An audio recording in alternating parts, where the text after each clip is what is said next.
So, America is the second greatest country in the world.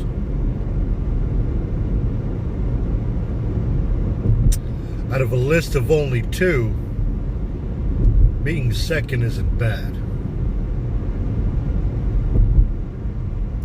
But now you ask, what do I mean by second?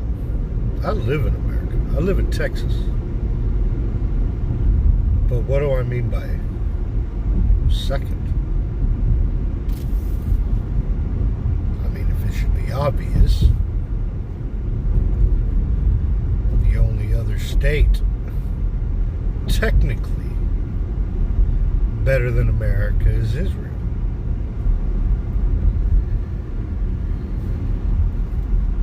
Now, when it comes to all over amenities and what you can do, quality of life, in the sense, does America constantly have people throwing rockets at us? No, we don't. No, we do not. That's, in my opinion, is what makes America the greatest country in the world. Is the fact that we obviously at the moment readily do not have it, but we have all the wonderful freedoms and amenities that we do. And it's weird how that's a controversial situation, because where else will you go? Where else are you going to go? Please tell me. In this world, where else would you much rather live? Okay. Probably just name something in your head. And I'm pretty sure it was something, stupid like, Amsterdam. Something ridiculous like that. It's like, no way. There's no way you'd want to live in Amsterdam. There's no way you'd want to live anywhere else in the world. You're a free bird complaining about a cage. You're not in a cage. You can go wherever you want in this world and live out their ideologies. You go right ahead and do all of that. But, see, here's the thing. When you do that, you actually get to experience what that's like. America is the greatest country in the world because one of the reasons is we have people dying of obesity and not of starvation as a majority.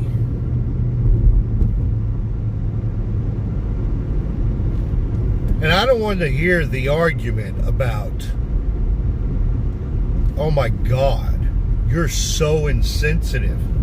All the kids, I grew up without any food. Guess what? So did I. I grew up pretty dirt poor.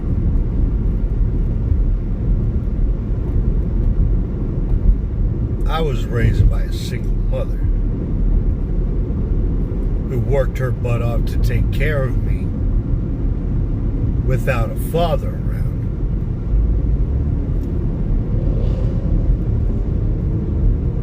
My life wasn't easy. Many other people's lives are not easy. This is not a competition. I'm not competing to see who's had a worse life. I acknowledge the fact that it exists.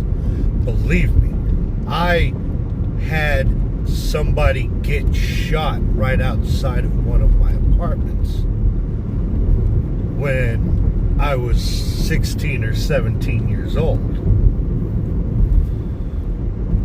And it was a gang-related shooting. I, as a person, was no more than 100 feet from the situation. So were a lot of other people, but what I'm saying is I know what deplorable situations are like. And as a normal human being, the thing I want to do is not put my kids through that situation if it is at all possible. My mother probably didn't have a choice. Maybe she did, maybe she didn't. I'm not going to beat her up because I am alive. I had clothes and I had enough food that I wasn't always completely starving.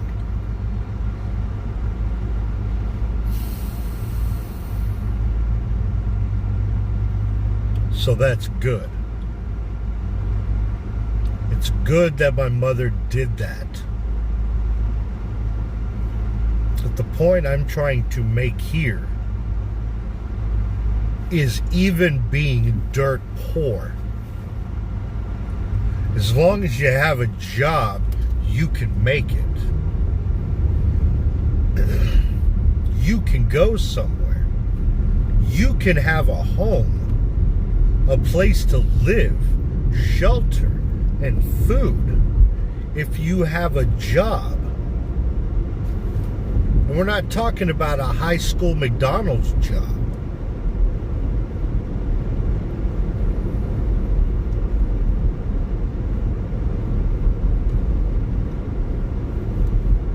Poverty still exists. And I have ideas about how we can fix that. But, you know, it calls for opening your mind to reality. Because reality is what we live in. You know, if you put your hand on a hot stove, you're going to get burned. That's reality. If you induct socialism, the obvious outcome is communism, and nothing survives in that system.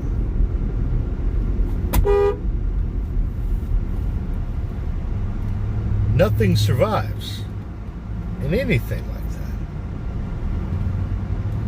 that. It can't. The way the system is set up. And guess what? There is no perfect system. All right? There's not.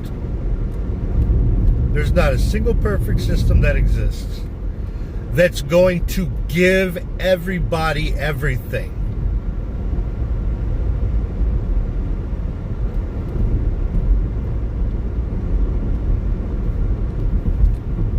There is probably a way that it can happen. Who knows? As a person, I like to read the Bible.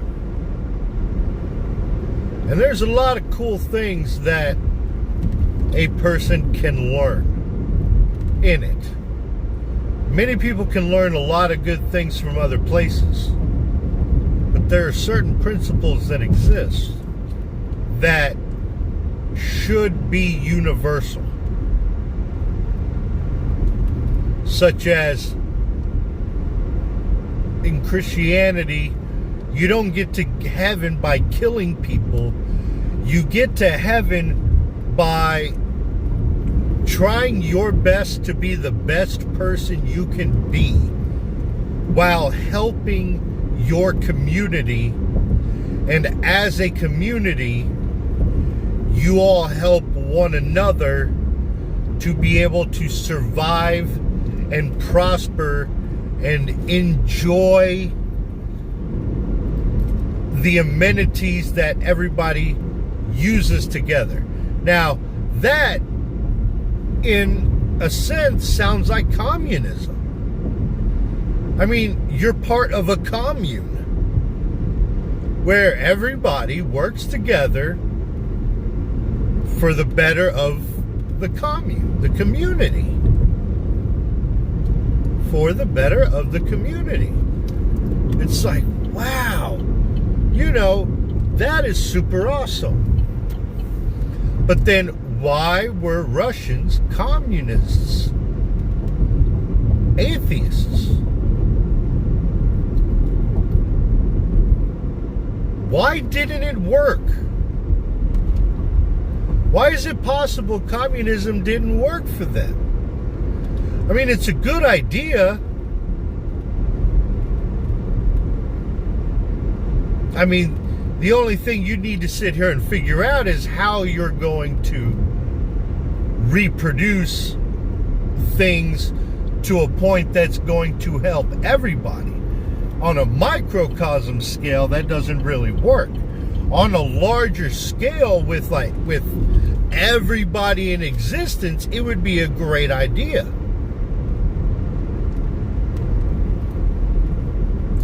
America and Israel are the two greatest countries in the world because they were founded on the principles of the Bible.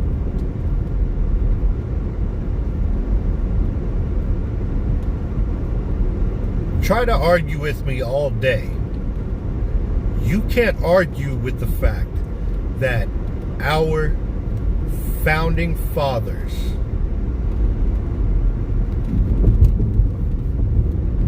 were not all Bible-believing Christians,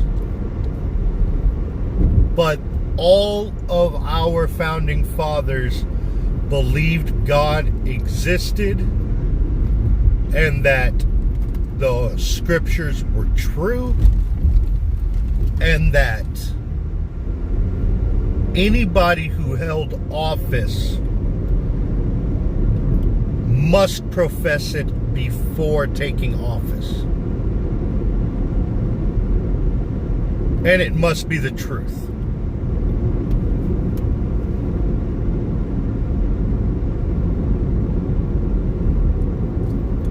And I don't want to hear about slavery either. We've all moved past that. We, as a society, do well with other races in our existence.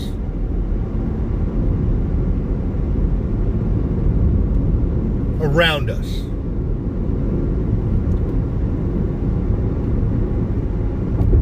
I mean, interracial marriage is an afterthought. I mean, nobody questions whether that's right or wrong, whether it's wrong for one race to marry another. Supremacy of of your race is idiotic. It's ridiculous. To think that a certain skin color is superior because of the tone of the skin, that is stupid. That is absolutely ridiculous.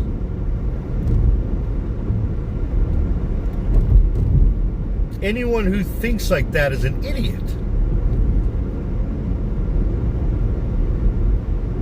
And even then, that wasn't the full nature of it. Were there evil people?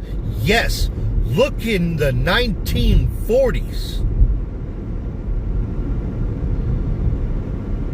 Just under 2 years after founding this country, another country across the ocean committed the biggest acts, the most horrible acts of evil ever. And slavery wasn't a part of it, per se. In essence, it was. And when it comes to the skin color, guess what? Every race on this planet, every single race, every single skin color that exists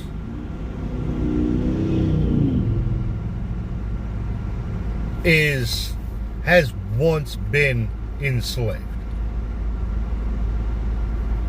at one point or another. Whites, browns, blacks, everybody. They all were at one point or another. So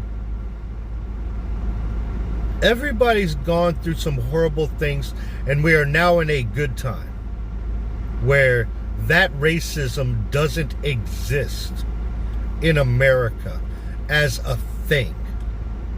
Okay? There are a handful of people in existence that still have that idiotic mentality. They are a minority. They don't exist. We shun their existence.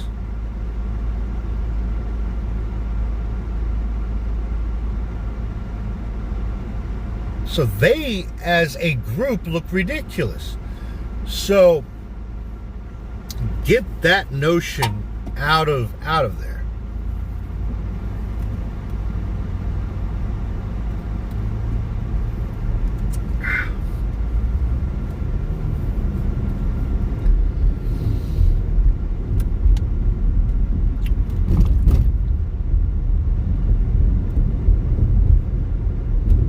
But we rectified that. Those same Christians that founded the country years later abolished the same thing based on those same principles. At first, they didn't know how to abolish slavery. It wasn't as easy as just letting people go then. You know, and the Bible doesn't, the Holy Bible doesn't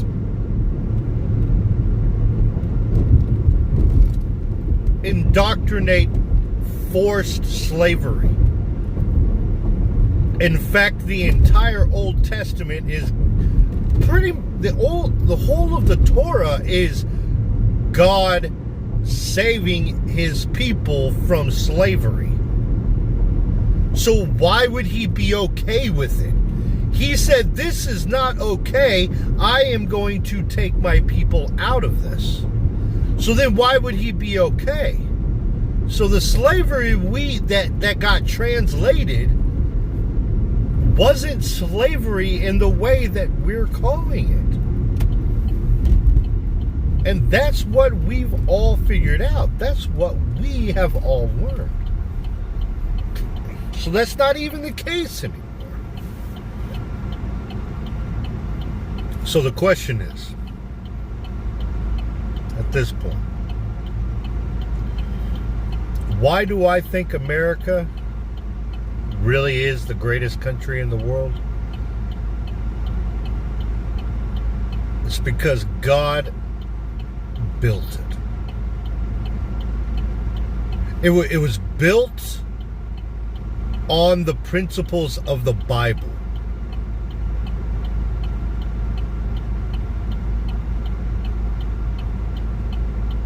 It was built on the principles of the Old and the New Testament in combination.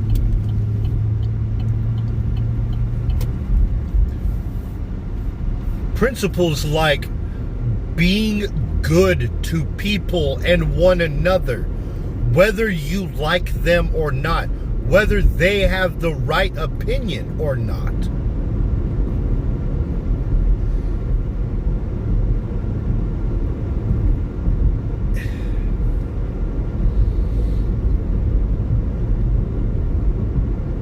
When you love your enemy,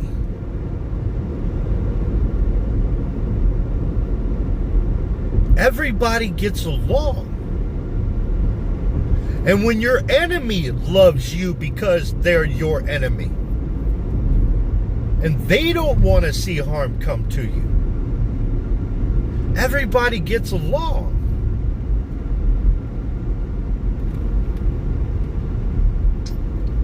I mean, it's why, as an atheist, it didn't make sense to be one. I couldn't do it anymore because as an atheist, I was an a-hole.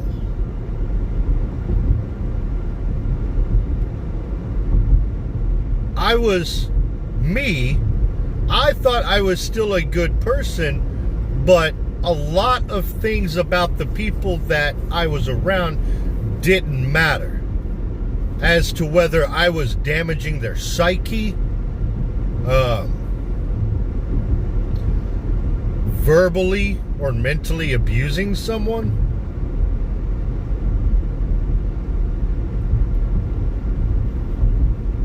None of these things ever made sense. Well, sorry, I misspoke. These things, these were what I did, and now they don't make sense. They don't make sense because I have adopted the belief that everybody is equal, and that's what the Bible teaches. We have gotten to the point in our country where people don't like America. First of all, if you don't like America, you can go. Just go. Like I said in the beginning, if you don't like this country, there is a country that adopts your principles. You can go there. Believe me, I was, whenever I was an insane left-wing activist, atheist, I always wanted to, one, live in Oregon.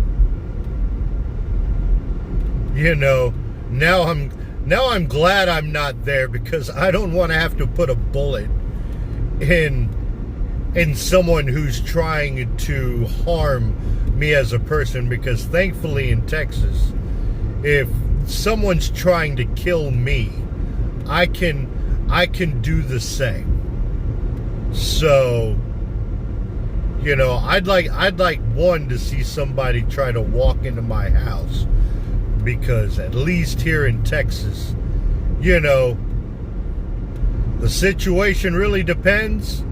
But if someone comes into my house in the middle of the night, I can shoot you dead and I'm good. I'm good. You know, I'm protecting me, my family, my property, and my livelihood. So that's what I'm doing. So I'm glad I don't have to go to Oregon, because I'm sure up there are some insane gun laws that make it really hard to be able to protect yourself from people who are trying to literally beat you into mental illness. This is what you're getting when you demoralize a population.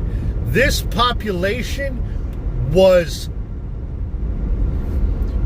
we have demoralized much faster since the 60s than at any time ever.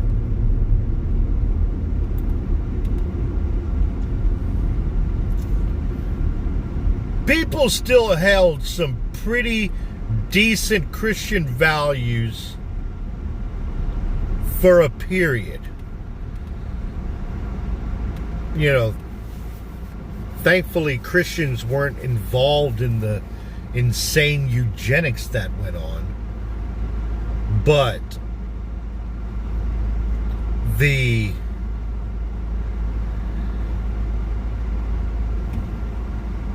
we had a lot of Christian values, and they worked for a long time. And I think technology damages us so bad with pornography and things of the such because we decided to demoralize ourselves. We have decided that it is okay to be grotesque. That it is okay to be as way out there as possible. And guess what? Try doing that in an Islamic country that adopts Sharia law. Try doing that. Try making pornography. Try being a woman who's loose in those kind of countries. Try it. It's a great thing. They're all about modesty. It's the same with Christianity. It's all about being modest and appropriate.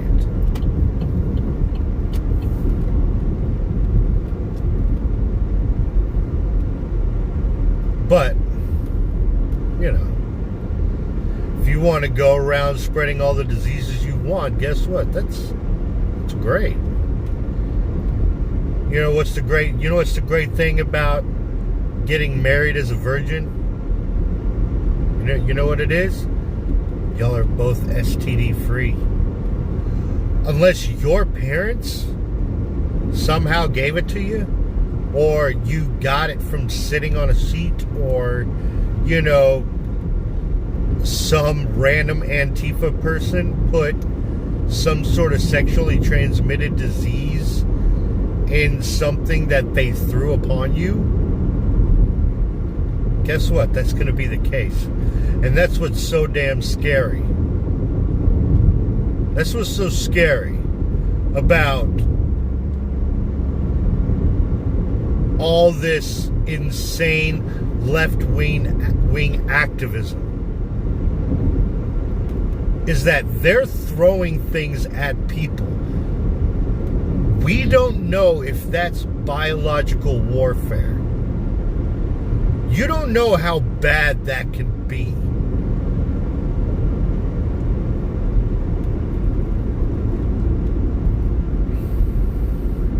My point is we're living off the fumes of a Christian-based country.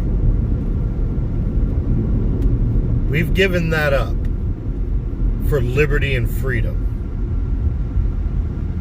We're going to lose our country. We're going to lose our sovereignty.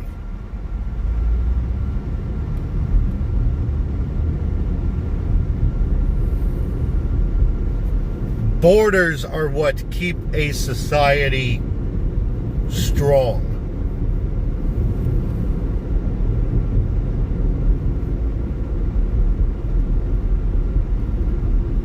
Because if you meld into a global government, which has been the talks forever, that's really what the Democrats really want, is a global government. And I understand that. That's the communist idea.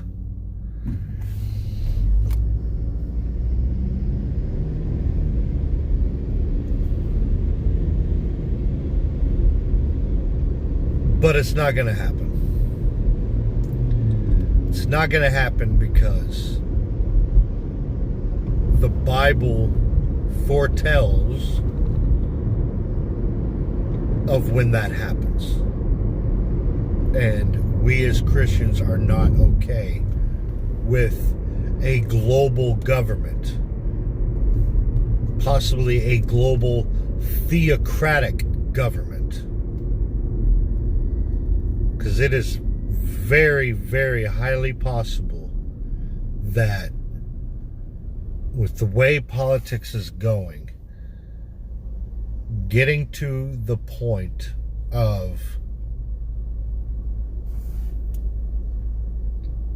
no borders means everybody can travel anywhere. There's nothing wrong with that.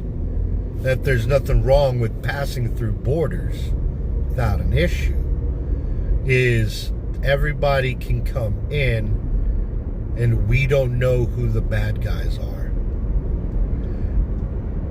And people inherently are evil. People inherently are evil, especially whenever they don't believe God exists. Any atheist who does good believes God exists. And inside they do. They just don't want to admit it because it will make them, it will weaken their argument. And I don't understand the need for atheism as it is anyways. God is not a dictator. He gave us some rules that he said we should follow, and guess what happens? When we follow them, things go right for us. You know, if I were following instructions, a book, and I read a couple pieces of it while trying to build something, I just read a couple pieces of it.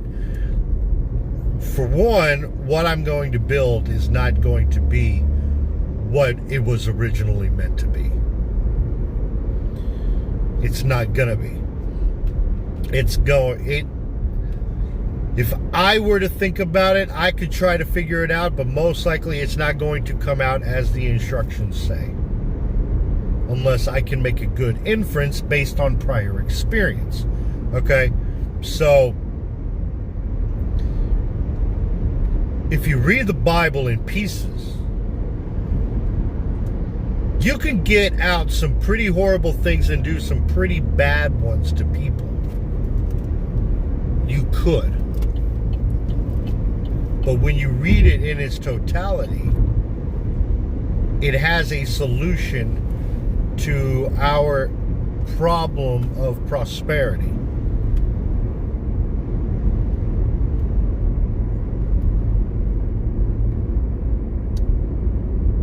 When you have God in your life and God in your country, you prosper. And when you live according to his will,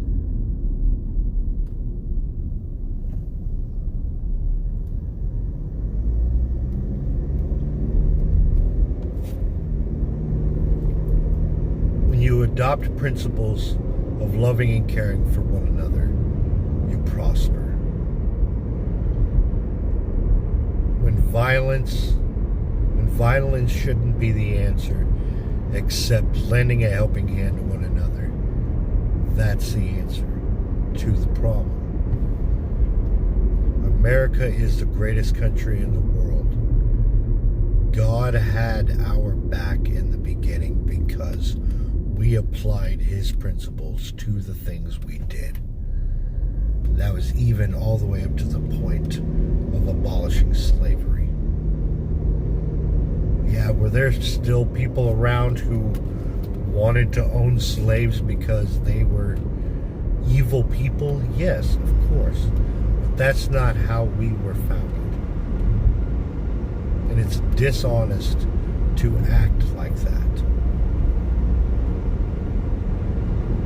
It's very dishonest to act like that because you know it didn't happen.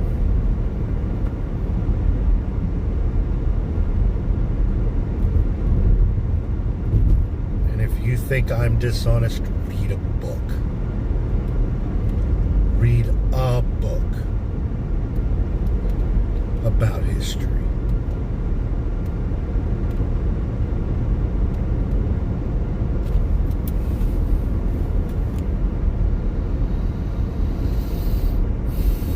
We're going to lose this country. We will. The iPhone you're watching this on won't exist if we keep acting like this. If we don't inject biblical beliefs back into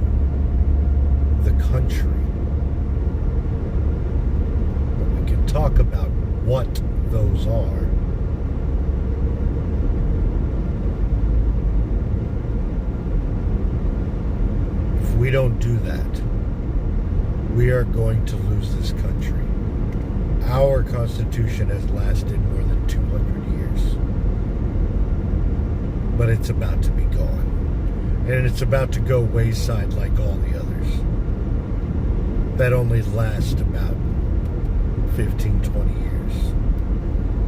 Because then people change it because they want a new type of government. Or, whoever's in power just overreaches it and nobody does anything about it. Luckily, we do. We care enough about it. We know it means something. We know our Constitution, Declaration of Independence, and Bill of Rights means everything to us.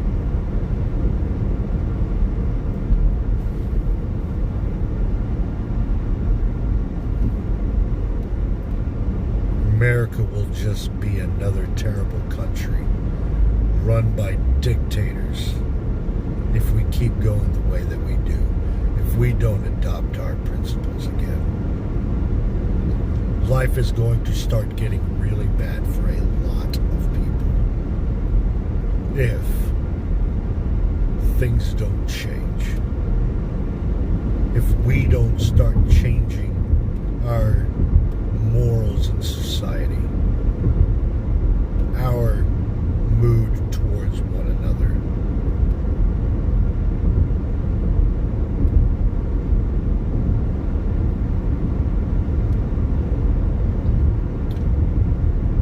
If you want to argue with me about this, that's what I want. I want someone who disagrees with me because I rarely get to speak to people about these topics and they disagree with me. And if they disagree with me, they won't talk to me. They won't work it out. This is stuff that we have to work out as a country and as a people. Because if we do not,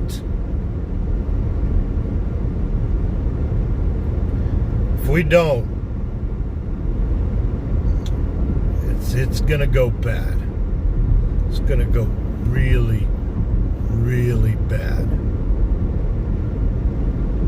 Millions and millions of people will die in our country. So if you wish to argue with me about this, work through these ideas together, you can email me at themichaelschornshow@gmail.com. That's themichaelschornshow@gmail.com. Just as it's spelt on my YouTube title page.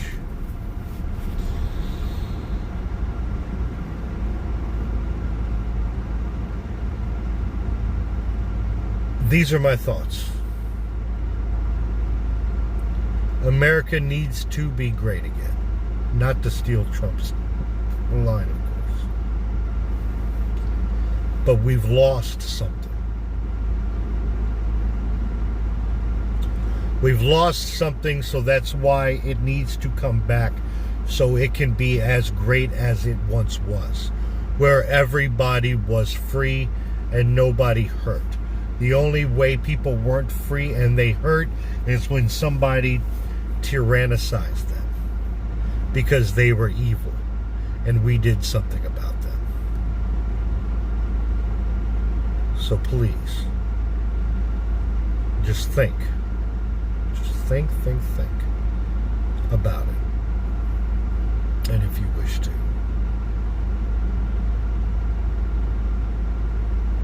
argue about it, let's do it. Let's do it. I'm even open to the fact of doing one-on-ones. Why not? It's necessary. So, until next time, I'll see you guys around.